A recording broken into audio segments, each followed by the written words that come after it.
Bonjour à toutes, bonjour à tous, j'espère que vous allez bien, On est le dimanche 7 septembre 2025 et aujourd'hui je vais vous parler un peu de mes souvenirs de terminale. On va finir cette série de podcasts sur mes souvenirs d'école avec donc la terminale.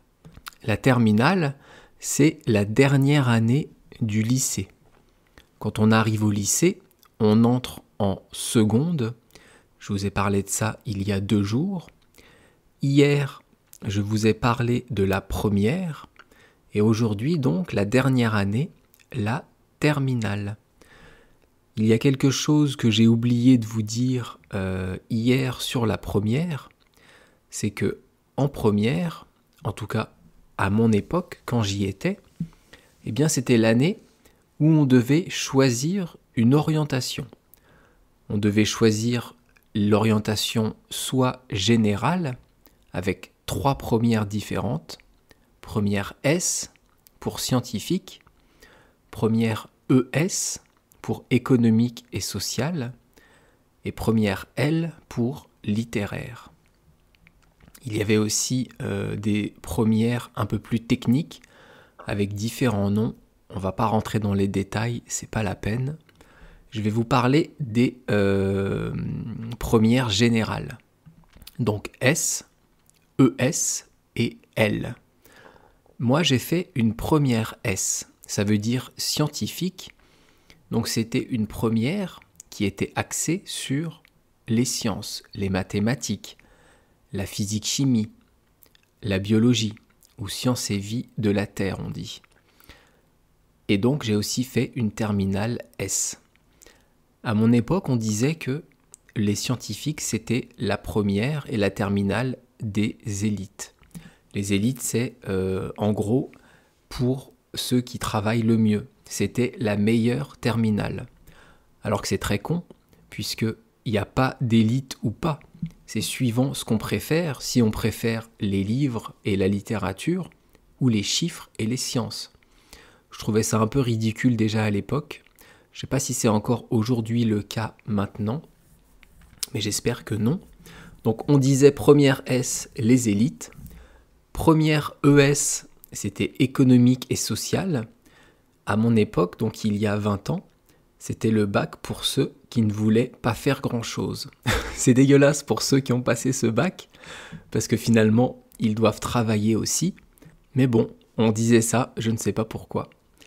Et la première L, la première littéraire, c'était une première destinée aux intellectuels, aux philosophes, à ceux qui aiment la littérature, les livres. À l'époque, je voyais ça un peu comme une première et une terminale qui n'offraient pas beaucoup de débouchés, qui n'avaient pas beaucoup de solutions d'emploi après ça. En fait, c'était ridicule parce qu'il y a plein d'études à faire après la première L et plein d'emplois différents. Donc première S, première ES ou première L pour littéraire. Et après, on continue l'année d'après en terminale, avec la terminale S, terminale ES ou terminale L. Donc moi, j'ai fait une terminale S. Et donc, je vous ai dit, la terminale, c'est l'année du baccalauréat. Le baccalauréat, on dit aussi le bac, eh bien, c'est l'examen final, c'est l'examen qui va valider, qui va terminer le lycée. On a différentes matières, la philo, le français, l'histoire géo, les maths, la physique-chimie, sciences et vie de la Terre, qu'est-ce qu'on a d'autre ? Il y a le sport aussi, il y a l'économie pour ceux qui sont en ES, il y a plein de matières, plein d'examens différents, regroupés sur 3-4 jours. Alors moi, quand je l'ai passé, eh bien c'était l'examen qui comptait. Si on avait des mauvaises notes toute l'année et qu'on avait une bonne note à l'examen, eh bien, pas de problème, on avait son bac. Aujourd'hui, ce n'est plus comme ça depuis quelques années. Il y a ce qu'on appelle le contrôle continu. Le contrôle continu, Ça veut dire qu'en fait, vos notes durant l'année vont compter pour la note du baccalauréat. Donc pour obtenir le bac, il faudra avoir des bonnes notes durant l'année et aussi une note correcte à l'examen. Alors personnellement, je trouve ça plutôt pas mal, mais apparemment, ils veulent revenir dessus et de nouveau changer le programme et la méthode pour avoir son bac. Bon, ça c'est mon avis personnel, ça n'engage que moi, mais je trouve ça assez ridicule de changer d'orientation tous les 3-4 ans. Autant se décider à quelque chose et le garder pendant 10-15 ans pour voir si c'est efficace, pour voir si ça fonctionne, plutôt que de changer tous les 4 matins. Mais bon, je ne suis pas politique, je laisse donc à ces chers ministres et à ces chers députés la liberté de voter et de choisir les lois. Et donc l'année du bac, je reviens à la terminale, j'avais toujours mon groupe de musique dont je vous ai parlé hier. Je ne vous ai pas dit d'ailleurs comment s'appelait ce groupe de musique. Eh bien, il s'appelait Shining Lips. Shining Lips, les lèvres brillantes. Pourquoi ? Parce que la petite copine du guitariste avait du stick lèvres, donc du... comment on dit ? Oui, du stick lèvres, c'est ça. Pardon. Transparent et très brillant. Et donc, on trouvait ses lèvres très brillantes, donc on a appelé ça Shining Lips. Ne cherchez pas sur YouTube, ne cherchez pas sur Internet, il n'y a rien sur mon groupe de l'époque. Je vous ai dit hier, il n'y a pas de preuves. Et cette année-là, avec mes potes du groupe de musique, avec le guitariste, sa copine, une autre amie et un autre ami, on est parti au sport d'hiver. On est parti au ski pendant une semaine, juste à 4 ou 5, je crois qu'on était 5, je me souviens plus, sans les parents, donc évidemment que nous 5. On avait loué un appart et j'ai des très bons souvenirs de ce voyage. C'était très sympa et c'était surtout l'occasion d'être avec des potes, de rigoler, de skier. Et donc, on s'est bien marré. Quoi vous dire d'autre sur mon année de terminale ? Ah bah si, je vais quand même vous dire si j'ai eu le bac ou pas. Eh bien oui, j'ai eu le bac du premier coup et j'ai eu le bac avec mention.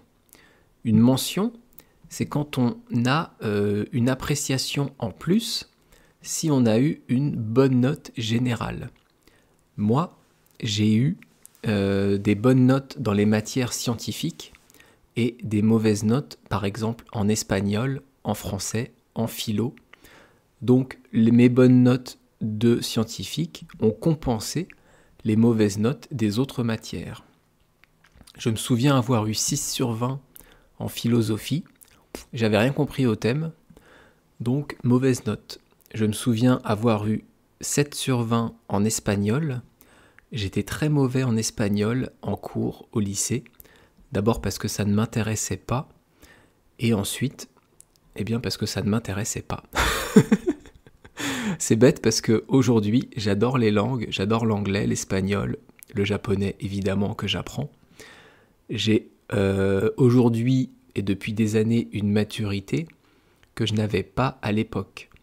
À 18 ans, quand on est un garçon, même une fille, mais plus souvent un garçon, on manque de maturité. On n'est pas adulte, on est un adolescent. Donc j'avais eu une mauvaise note en espagnol. Par contre, j'avais cartonné en maths et en physique-chimie. J'avais eu 16 sur 20 en mathématiques, et c'était assez incroyable parce qu'à l'époque, le bac de maths de cette année-là était très très dur.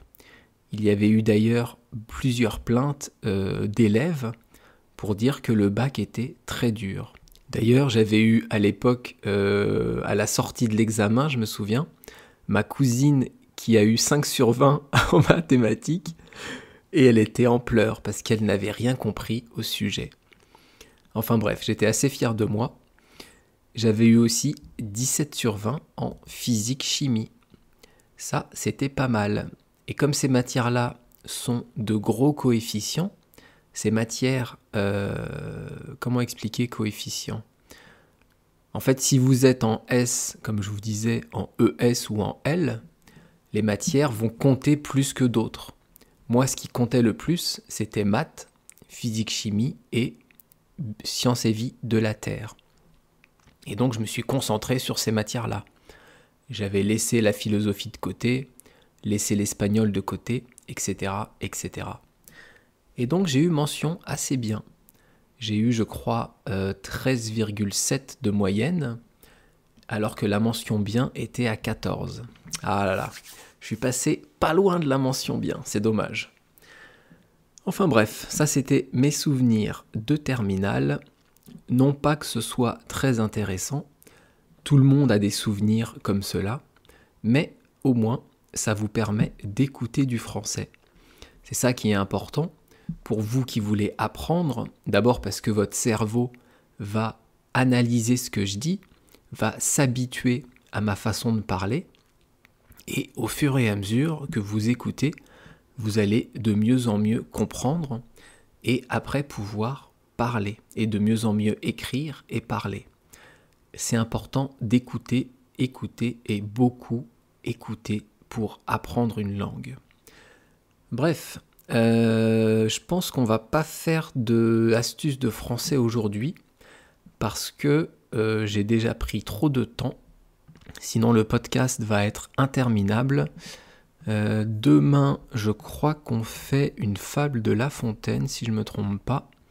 Oui, c'est ça. Demain, je vais vous expliquer une nouvelle fable de La Fontaine qui s'appelle Deux taureaux et une grenouille. Et donc, ce dont je voulais vous parler aujourd'hui, qui est le tutoiement et le vouvoiement, eh bien, je vous en parlerai après-demain, avec une autre expression française. Et tout de suite, on passe à l'expression du jour, être un moulin à paroles. Être, c'est un auxiliaire ou un verbe, maintenant vous connaissez, et donc on va le conjuguer. On va faire comme hier, le présent et l'imparfait. Être au présent, ça donne je suis, tu es, il est, nous sommes, vous êtes et ils sont. Ça, c'est vraiment primordial, c'est vraiment obligatoire de connaître le verbe avoir et le verbe être au présent, c'est la base. Ensuite, être à l'imparfait, ça donne j'étais, tu étais, il était, nous étions, vous étiez et ils étaient. Ensuite, dans l'expression du jour, être un moulin à paroles, vous avez le mot moulin. C'est un mot masculin, on dit un moulin. Alors c'est quoi un moulin? Eh bien un moulin, c'est ce qui permettait à l'époque, donc il y a des années, d'écraser les grains de blé par exemple. On pouvait avoir des moulins à vent, donc la roue à l'intérieur qui écrasait le blé, tournait grâce à un mécanisme qui était activé par la force du vent. On trouve beaucoup de moulins, beaucoup de moulins à vent en Hollande, aux Pays-Bas, et même aussi en France. Et si vous connaissez un peu la peinture, eh bien il y a une peinture de Claude Monet qui s'appelle Chant de tulipes, où derrière vous voyez un moulin à vent. Personnellement, j'adore ce peintre, j'adore Claude Monet, enfin j'adore ses peintures plutôt, et aussi Rembrandt et Van Gogh. Bon, c'est un peu classique, mais j'adore leurs peintures.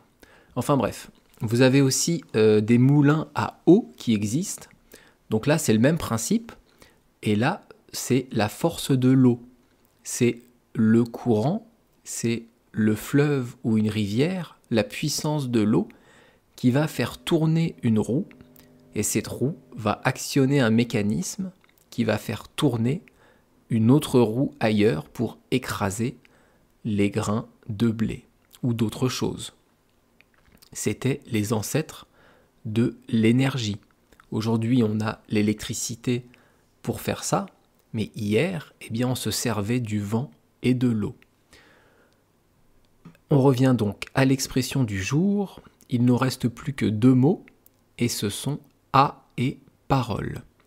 À, accent grave, c'est une préposition. Ici, ça définit de quoi est fait le moulin. Ce n'est pas un moulin à vent, ce n'est pas un moulin à eau, c'est un moulin à paroles. Et les paroles, c'est ce que je suis en train de faire. Parler, c'est des paroles. La parole, c'est l'action de parler.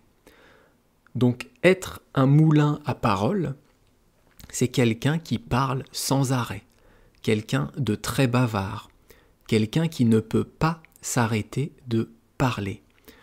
Alors moi, dans ce podcast, je parle pour vous aider à comprendre le français, pour vous aider à apprendre du français, mais dans la vraie vie, dans la réalité, dans ma vie personnelle, je suis quelqu'un, qui ne parle pas beaucoup. Je m'en tiens au minimum, je m'en tiens à ce qui est nécessaire, et je n'aime pas beaucoup parler avec quelqu'un. Enfin, j'aime bien discuter, mais je ne vais pas parler pendant des heures. Ça m'énerve. Mais je connais des personnes qui peuvent parler de tout et de rien pendant des heures et des heures. Et moi, je trouve ça fatigant. Je vais vous raconter une expérience personnelle. À côté de chez moi, il y a un commerçant. Je ne vais pas vous dire ce qu'il vend parce que peut-être que si quelqu'un écoute, il va se reconnaître. En tout cas, ce commerçant, quand je vais chez lui, eh bien, il n'arrête pas de me raconter sa vie. Mais pourquoi il me raconte sa vie? Pourquoi il me parle de lui? Pourquoi il me parle des choses qui se passent? Alors que moi, je viens juste acheter. Je suis un client, je viens acheter des choses. J'ai pas envie que le commerçant me raconte ses problèmes, me raconte sa vie, me raconte ce qui se passe dans ses journées. Je sais pas si vous aimez ça, mais moi, j'aime pas ça. Bien sûr, je ne dis rien, je suis poli, mais je trouve ça assez énervant en fait. Après, il y a d'autres exemples de moulins à paroles. Eh bien, ce sont les coiffeurs. Quand vous allez chez le coiffeur, il y a toujours soit le voisin à côté, soit le coiffeur ou la coiffeuse qui va pas arrêter de vous parler. Et comment vous allez, et les enfants, et les vacances, et gna gna gni, et gna gna gna, et qu'est-ce qui fait beau, et qu'est-ce qui fait pas beau. Ah, mais j'ai envie de m'endormir chez le coiffeur, moi, j'ai pas envie de parler. J'ai envie qu'on me masse la tête, qu'on me lave les cheveux, et que je m'endorme. Enfin bref. Donc être un moulin à paroles, vous avez compris, c'est quelqu'un qui parle sans arrêt. C'est quelqu'un qui est très bavard. Mais c'est un peu péjoratif comme expression. Vous ne pouvez pas dire à quelqu'un « t'es un vrai moulin à paroles », sauf à quelqu'un que vous connaissez très bien, sauf à un ami. Mais sinon, ne dites pas ça. Par exemple, je ne vais pas dire ça au commerçant. Je ne vais pas dire ça à mon coiffeur ou ma coiffeuse. Je vais pouvoir en parler, mais en le disant à quelqu'un d'autre. Ça va être indirect, parce que c'est un peu blessant, c'est un peu vexant. Si je dis ça à quelqu'un que je ne connais pas bien, la personne va mal le prendre. En anglais, ça se dit « to be a chatterbox », une boîte à paroles en fait. Nous, en France, on dit « moulin à paroles ». En Angleterre, ils disent « boîte à paroles ». Bien, je crois qu'on arrive au bout.